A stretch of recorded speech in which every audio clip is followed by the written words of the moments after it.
नमस्कार। हम संघात्मक व्यवस्था का अध्ययन कर रहे थे। आज हम जिस विषय को लेंगे वह संसदात्मक शासन प्रणाली है और इस बात को हम ये जानते हैं कि भारत में संसदात्मक शासन प्रणाली विद्यमान है और इसलिए संसदात्मक शासन प्रणाली के लक्षण, उसकी अवधारणा को समझना बहुत आवश्यक बन जाता है एक राजनीति विज्ञान के विद्यार्थी होने के नाते। तो संसदात्मक शासन प्रणाली के मूलभूत तत्वों पर चर्चा कर लेते हैं। फिर इसका भारतीय संविधान में क्यों संसदात्मक शासन प्रणाली को अपनाया गया, इस पर हम चर्चा करेंगे और किस तरह संसदात्मक शासन प्रणाली के प्रावधानों को संविधान में जगह किन किन स्थानों पर जगह मिली है उसका भी हम अध्ययन करेंगे। तो सबसे पहले हम इस बात का अध्ययन करेंगे कि संसदात्मक शासन प्रणाली है क्या।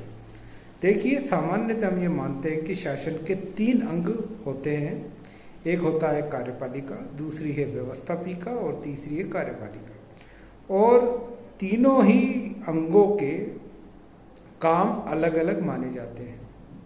व्यवस्थापिका का काम है कानून को बनाना, कार्यपालिका का काम है कानून को लागू करना और न्यायपालिका का काम है उल्लंघन, यदि कानून का कोई उल्लंघन करता है तो उसका दंड देना।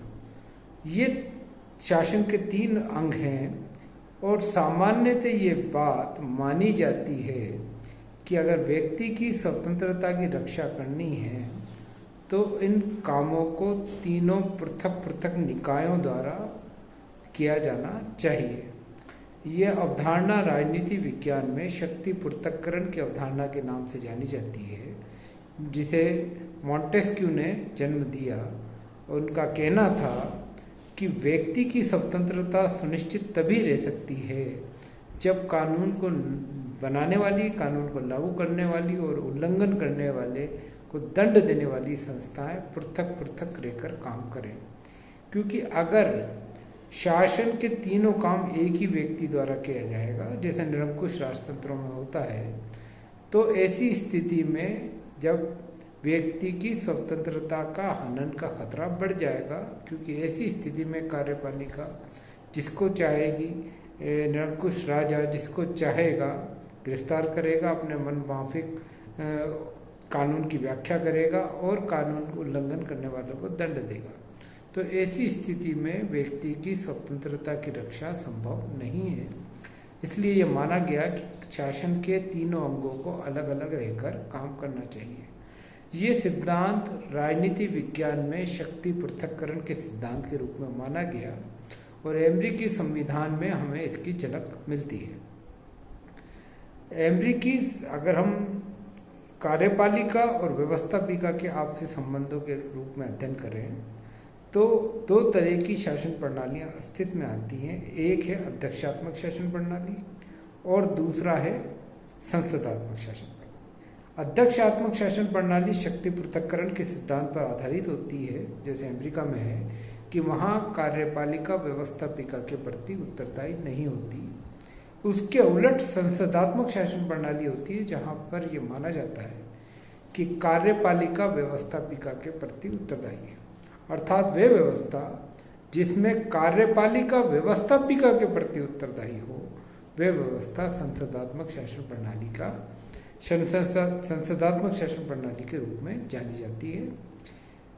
संसदात्मक शासन प्रणाली का जो घर है, जिस तरह संघात्मक शासन प्रणाली का घर अमेरिका को कहा जाता है, उसी तरह संसदात्मक शासन प्रणाली का घर ब्रिटेन कहा जाता है।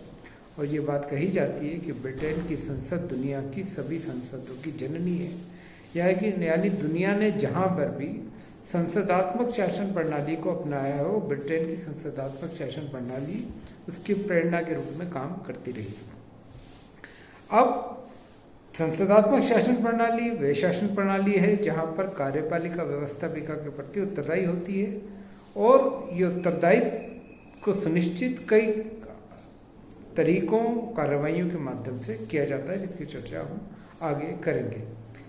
अब कार्यपालिका क्या है? कार्यपालिका के अर्थ में ज़्यादातर कानून निर्माण करने वाली, कानून को लागू करने वाली निकाय शामिल हैं, जिसमें हम सामान्यतः राजनीतिक कार्यपालिका में प्रधानमंत्री और उसकी मंत्रिपरिषद को ही मानते हैं। अध्यक्षात्मक शासन प्रणाली में जो कार्यपालिका मानी जाती है वो राष्ट्रपति और उसकी मंत्रिपरिषद मानी जाती है। तो अब संसदात्मक शासन प्रणाली का जो मूल लक्षण है वहाँ उसमें ये बात कही गई है कि कार्यपालिका व्यवस्थापिका के प्रति उत्तरदायी होगी, और इस रूप में हमारे संविधान में भी संसदात्मक शासन प्रणाली को अपनाया गया है। इसका अनुभव एक लंबे समय तक औपनिवेशिक शासन के दौरान हमें हो चुका था, संसदात्मक शासन प्रणाली, क्योंकि हमने केंद्र में और राज्यों में संसदात्मक शासन प्रणाली की स्थापना की थी। भले ही वे उस पर काफ़ी प्रतिबंध थे, लेकिन फिर भी एक मोटी एक प्रारूप तैयार हो गया था भारत में आज़ादी से पहले ही संसदात्मक शासन प्रणाली का। और भारत में संसदात्मक शासन प्रणाली लागू करने का मूल कारण ये था कि एक तो हमें इसका अनुभव था औपनिवेशिक शासन के दौरान, और दूसरा ये था कि इसके माध्यम से कार्यपालिका की जवाबदेही को सुनिश्चित किया जा सकता है। हम ये चाहते थे कि एक ऐसी कार्यपालिका बने जो निरंकुश ना हो। अमेरिकी हमारे पास विकल्प था कि हम अध्यक्षात्मक शासन प्रणाली भी बन सकते थे, जहाँ पर राष्ट्रपति शासन का प्रमुख होता है और राजनीतिक कार्यपालिका है वो व्यवस्थापिका के प्रति उत्तरदायी नहीं होती। लेकिन हम अमेरिकी तर्ज पर एक निरंकुश कार्यपालिका के सिद्धांत को स्वीकार नहीं करना चाहते थे।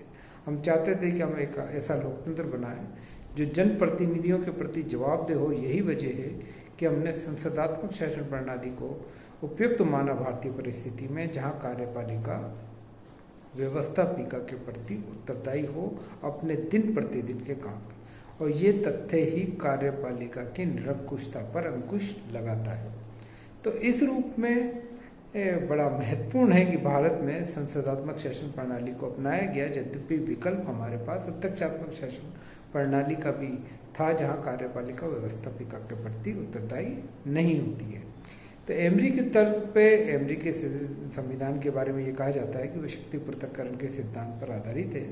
वहाँ शासन के तीनों अंग पृथक पृथक रहकर काम करते हैं, परंतु इस व्यवस्था में जो मूल खतरा है वो कार्यपालिका के निरंकुश बनने का है।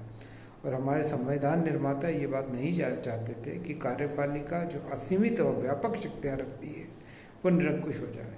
इस नवोदित लोकतंत्र के लिए ये चीज़ आवश्यक थी कि कार्यपालिका अपने दिन प्रतिदिन के कार्य के लिए संसद के प्रति जवाब दे। यही वजह है कि हमने संसदात्मक शासन प्रणाली को अपनाया अध्यक्षात्मक शासन प्रणाली की तुलना में।